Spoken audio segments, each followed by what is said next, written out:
Topic का नाम है योग के विभिन्न प्रकार के आसन एवं उनके फायदे के बारे में बताइए। इसकी रूपरेखा। प्रस्तावना। योग का अर्थ एवं परिभाषा।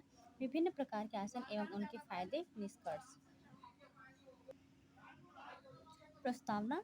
चरित्र निर्माण में योग का जो योगदान है वह सर्वोपरि है। मानव में निहित सात्विक तत्व जब साधना द्वारा जागृत हो उठते हैं तब वह मानवीय गुणों से परिपूर्ण हो जाता है। क्षमा, दया, करुणा, ज्ञान, दर्शन और वैराग्य की वृद्धि होती है जो चरित्र निर्माण की आधारशिला है। योग शरीर को स्वस्थ रखने का एक माध्यम है। योग की विभिन्न पद्धतियों और उपासना की अनेकानेक विधियों का प्रमुख लक्ष्य चित्त को राग, द्वेष आदि से रहित करना एवं उनमें सद्गुणों का सृजन करके वृत्तियों को निर्मलता प्रदान करना है।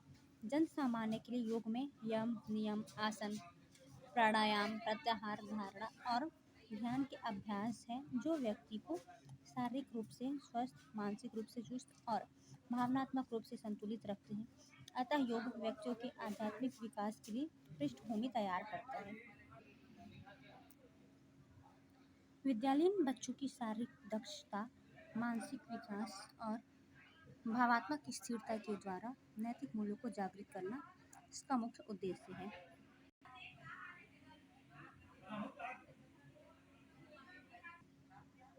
योग का अर्थ एवं परिभाषा। योग शब्द का सामान्य अर्थ है जुड़ना, मिलना, युक्त होना या एकत्र होना।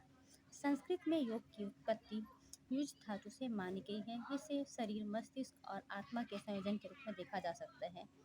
साहित्य में इसका प्रयोग लक्ष्य के साथ साथ साधन के रूप में भी किया जाता है।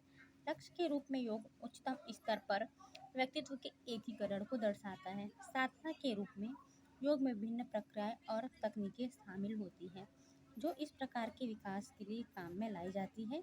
ये सब अभ्यास प्रक्रियाएं मिलकर योग कहलाती है। संपूर्ण जीवन में योग ही एक ऐसा मार्ग है जिसके द्वारा मनुष्य को बुद्धि, बल, श्रेष्ठता, पौरुष एवं सच्चरित्रता ये 5 सर्वोत्तम गुण प्राप्त होते हैं। योग पूर्णतः प्रायोगिक मनोविज्ञान है जो मानव का चहुमुखी विकास करता है। योग विज्ञान होने के साथ साथ जीवन जीने की एक उत्तम कला भी सिखाता है। आसन। आसन शरीर की वह स्थिति है जिसमें आप अपने शरीर और मन के साथ साथ शांत, स्थिर एवं सुख से रह सकें। शरीर के विभिन्न अंगों के विकास के लिए जो यौगिक क्रियाएं की जाती हैं उन्हें आसन कहा जाता है। पहला आसन है वीरभद्रासन। स्थिति इसका समावस्था में खड़े हो। विधि। दोनों हाथों को दोनों कानों से स्पर्श कराते हुए सिर के ऊपर ले जाए। उंगलियों को आपस में फंसा ले। दाहिना पैर एक स्थान पर केंद्रित कर बाएं पैर को पीछे धीरे धीरे ऊपर की ओर उठाए। ध्यान रहे सामने झुकते हुए कमर, छाती, पीठ एक सीधी रेखा पर हो। शरीर का पूरा संतुलन दाहिने पैर पर रहेगा। यथाशक्ति रुके एवं वापस मूल स्थिति में आए। यही क्रिया दूसरे पैर से भी करें। श्वास क्रम। झुकते समय श्वास छोड़े। अंतिम अवस्था में श्वास सामान्य रखें। लाभ। पैरों की मांसपेशियों को पुष्ट करता है। समस्त शरीर में संतुलन स्थापित करता है। सावधानियां। उच्च रक्तचाप वाले इस आसन को न करें।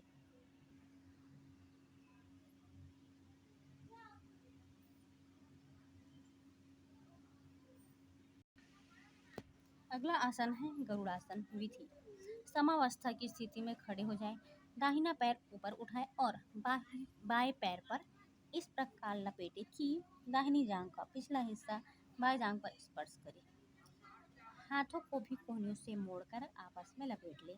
दोनों हाथों को आपस में प्रार्थना की मुद्रा में जोड़कर नासाग्र पर रखें। कुछ समय इसी स्थिति में ठहरे, वापस मूल स्थिति में आ जाए। इसी आसन को पैर बदल कर भी करें। श्वास क्रम। आसन की स्थिति में धीरे धीरे गहरा श्वास ले। समय।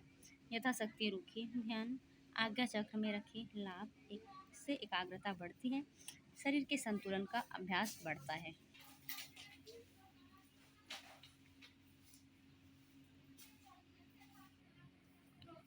तीसरा आसन का नाम है त्रिकोणासन। विधि। समावस्था की स्थिति में खड़े हो। दोनों पैरों को फैला दें, दोनों हाथों को भूमि के समानांतर धीरे धीरे उठाएं। श्वास को बाहर छोड़ते हुए धीरे धीरे दाहिने ओर झुकें। दाहिने हाथ को दाहिने पैर के बगल में रखें। बायां हाथ ऊपर की ओर रखें और दृष्टि बायां हाथ के ऊपर रखें। इस स्थिति में यथाशक्ति श्वास भरते हुए पूर्व स्थिति में आ जाए। इसी क्रिया को दूसरे हाथ से भी करें। श्वास क्रम। झुकते समय श्वास छोड़े एवं सीधा खड़े होते समय श्वास लें। लाभ। पीठ दर्द व गर्दन से संबंधित दोष दूर होते हैं। मेरुदंड लचीला बनता है। भुजाएं बलिष्ठ बनती हैं। सावधानी। हृदय रोगियों के लिए यह आसन वर्जित है। स्लीप डिस्क, साइटिका एवं उदर रोग में किसी प्रकार की सर्जरी होने के बाद इसका अभ्यास न करें।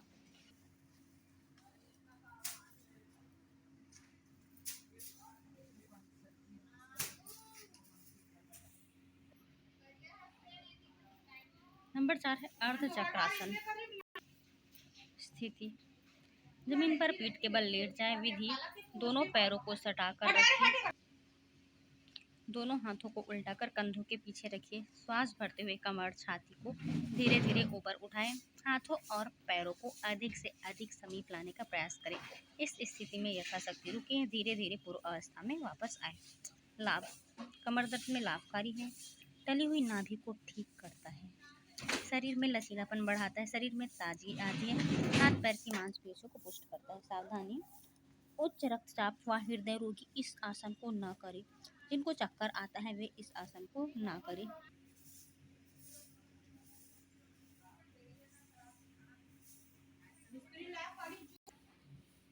अगला आसन है मयूर आसन। स्थिति। घुटनों और पैरों के पंजों के बल जमीन पर बैठे। विधि। दोनों हाथों के पंजों को जमीन पर इस प्रकार स्थापित करें कि कनिष्ठा उंगली एक दूसरे का स्पर्श करे। कोहनियां मोड़े एवं नाभि से लगाने की कोशिश करें। धीरे धीरे पूरे शरीर का वजन हाथों पर रखते हुए पैरों को जमीन के समानांतर ऊपर उठाएं। यथाशक्ति रुके। धीरे धीरे वापस पूर्व स्थिति में आए। श्वास क्रम। आसन करते समय श्वास भरें। श्वास छोड़ते हुए पूर्व स्थिति में आए। लाभ। हाथ की मांसपेशियों को बल प्रदान करता है। मोटापा कम करता है। चेहरे में चमक आती है। पेट के रोगों से मुक्ति मिलती है। सावधानी। पेट की सर्जरी वाले इस आसन को न करें। उच्च रक्तचाप एवं हृदय रोगी इस आसन को न करें।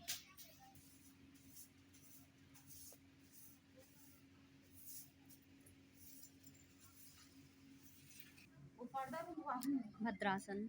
अर्थ। भद्र का अर्थ है शिष्ट। विधि। दोनों घुटनों को धीरे धीरे अधिक से अधिक फैलाएं। दोनों हाथों को घुटनों पर ज्ञान मुद्रा की स्थिति में रखें। इस आसन में यथाशक्ति रुकें। श्वास क्रम। स्वाभाविक श्वास ध्यान मूलाधार से आज्ञा चक्र तक। लाभ। घुटना और पैर मजबूत होते हैं। सावधानियां। कमर दर्द वाले इस आसन को धीरे धीरे करें।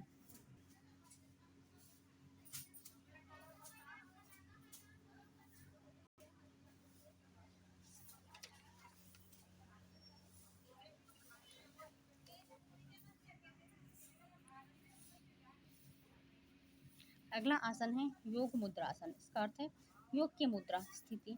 जमीन पर दोनों पैर सामने की ओर फैलाकर बैठे। विधि। बाएं पैर को उठाकर दाएं जांघ पर इस प्रकार रखें कि एड़ी नाभि के नीचे हो। इस प्रकार दाएं पैर को बाएं पैर के एड़ी के साथ नाभि के नीचे मिलाएं। दोनों हाथों को पीछे ले जाकर बाएं हाथ की कलाई को दाएं हाथ से पकड़े। श्वास छोड़ते हुए सामने की ओर झुके। नाक से जमीन को छूने का प्रयास करें। इसी क्रिया को हाथ एवं पैर बदल कर करें। श्वास करें। श्वास छोड़ते हुए सामने झुके। श्वास भरते हुए पूर्व स्थिति में आए। लाभ। पाचन तंत्र को सक्रिय बनाता है। फेफड़ों को मजबूत बनाता है। मेरुदंड लचीला होता है। हाई ब्लड प्रेशर में लाभकारी है।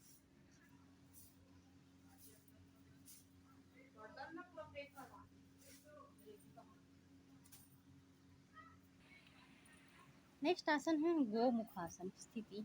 जमीन पर दोनों पैर सामने की ओर फैलाकर बैठ जाएं। विधि। बाएं पैर को मोड़कर बैठ जाएं। दाहिने पैर को मोड़कर बाएं पैर के ऊपर इस प्रकार रखें कि दोनों घुटने एक दूसरे के ऊपर हो जाएं। दाएं हाथ को ऊपर उठाकर पीठ की ओर मोड़िए तथा बाएं हाथ को पीठ के पीछे नीचे से लाकर दाएं हाथ की उंगलियों को पकड़ें। गर्दन व कमर सीधी रखें। यथाशक्ति रुके। इस क्रिया को हाथ व पैर बदल कर करें। श्वास क्रम सामान्य रखें, ध्यान मूलाधार चक्र पर रखें। लाभ: मधुमेह, गांठियावात, पेट दर्द आदि रोगों को दूर करता है। छाती चौड़ी और पुष्ट होती है। नेक्स्ट आसन है वक्रासन विधि। जमीन पर सामने की ओर दोनों पैर फैलाकर बैठे, दाहिने पैर को मोड़ते हुए बाएं घुटने के पास रखें। श्वास बाहर छोड़ते हुए शरीर को दाहिने तरफ घुमाएं। बाएं हाथ को दाहिने घुटने के पास लाएं और दाएं पैर के बगल में रखें। दाएं हाथ को पीछे ले जाएं और हथेली को जमीन पर रखें जब तक पीठ सीधी ना हो जाए। इस स्थिति में यथाशक्ति रुकें। इसी क्रिया को पैर बदल कर करें। श्वास क्रम: आसन के समय श्वास सामान्य रखें। लाभ: मेरुदंड लचीला बनता है, मधुमेह में लाभदायक है। सावधानी: पेट दर्द, स्लीप डिस्क वाले यह अभ्यास न करें। पेट की सर्जरी वाले इसे न करें।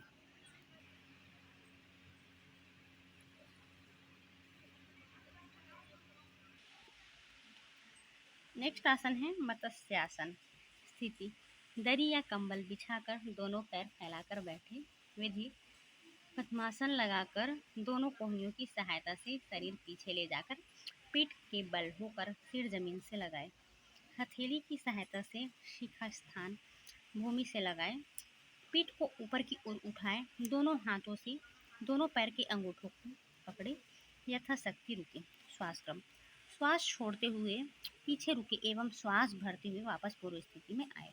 लाभ: सर्दी, जुकाम, श्वास, दमा, टांसिल तथा गले के अनेक रोगों को दूर करता है। मधुमेह में लाभ होता है। पेट संबंधित रोग दूर होते हैं। साइनस में लाभ होता है।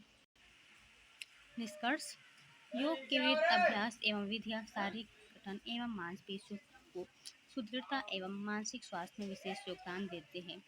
योगाभ्यास से उठने, बैठने आदि के तरीकों को ठीक करने में भी सहायता प्राप्त होती है। अनेक शारीरिक मानसिक रोगों को दूर करने, अधिगम दक्षता, स्मरण शक्ति, एकाग्रता को बढ़ाने एवं तनाव, दबाव तथा चिंता में विश्राम देने में सहायक है।